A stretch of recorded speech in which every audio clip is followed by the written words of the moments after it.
Americans do eat a lot of bread and pasta and foods like that. And the problem is, the main problem is most of those carbohydrate calories they're eating are made from white flour. Even the ones that say whole grains are made with white flour as the first ingredient, or wheat flour. It's not whole wheat flour. In other words, the major studies that show that these foods are so bad and that these foods drive diabetes and drive obesity and drive heart disease isn't showing that it's the gluten in the grain that's causing the problem. It's the fact that it's refined white flour that's causing the problem, because it's high glycemic, low nutrient junk food. Now, that doesn't mean there isn't a section of the population, maybe 5% of the population that's sensitive to gluten, but that's just a small percentage of people relatively here. Most people are just sensitive to the glycemic effects of eating white bread. They don't know that bagels and cookies and pet pretzels are breast cancer causing foods, and they're heart attack causing foods. And the whole basis of all the media and all the medical journal articles claiming saturated fat is not dangerous is all based on people moving from a diet with more fat to one that had more refined carbohydrates like white bread and pasta, seeing that it was just as bad. It doesn't make it saturated, it doesn't exonerate saturated fat just because bread and bagels and pasta is just as bad. They're both bad. We don't choose to buy a car by comparing it to a junkyard wreck. The point is that we have to eliminate those animal-based foods that are high in fat and high in protein. We have to push that down. And we also have to push down the processed foods. And then we have room in our dietary plate to eat more of these superfoods that really drive optimal health. You know, I think one of the most convincing and impressive scientific findings in the last 10 years are that nuts and seeds extend human lifespan so powerfully. That nuts and seeds, that flax seeds and sesame seeds can prevent breast cancer and prostate cancer so powerfully. That walnuts can stabilize the brain against dementia and prevent strokes. That eating nuts and seeds can reduce the risk of heart attacks and sudden cardiac death. The most dramatic evidence in the last 10 years in nutritional science are the fact that nuts and seeds, which are high-fat foods, extend human lifespan and prevent disease.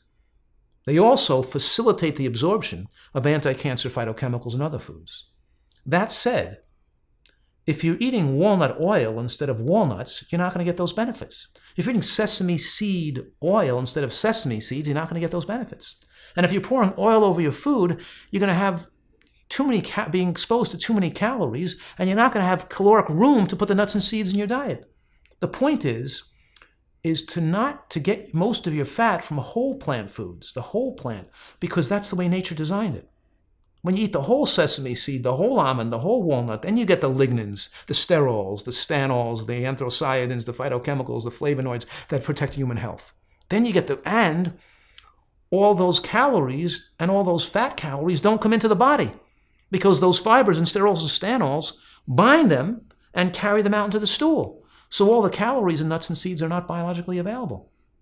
On the other hand, when we refine those foods into an oil, they come into the body, those calories come into the body so quickly, and all those calories are biologically available. And because they flood the bloodstream with so much fat calories at once, the body can't burn it for energy. Instead, it has to store it as fat. So I'm saying one of the key features of a nutritarian diet, I coined the word nutritarian to represent a diet high in nutrients that's health promoting.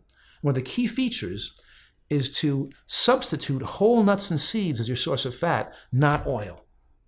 So make that switch. Make a salad dressing by blending, tomato sauce with almonds and sesame seeds and a little vinegar, and in other words, don't use oil, use the whole nut or seed, because it's much healthier for you.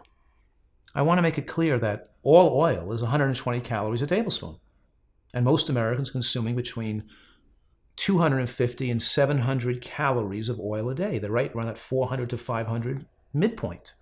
They're eating and unless you're a professional athlete or physical laborer, that's going to cause you to become overweight, and being overweight is going to shorten your lifespan. And I'm saying there that there aren't some special oils you can buy that are health promoting. They're all low in they're all processed foods with almost no levels of micronutrients and phytochemicals in them, with no fiber, and they're all absorbed very rapidly. And you can argue that one oil may be a little less dangerous than another, but that's almost irrelevant, because one oil may be not as bad as another is not the issue here. The issue is that oil as a major component of your diet is not going to be health promoting. Compare any oil. Olive oil looks good compared to butter, but when you compare it to walnuts, you see an additional 30% reduction in cardiac death.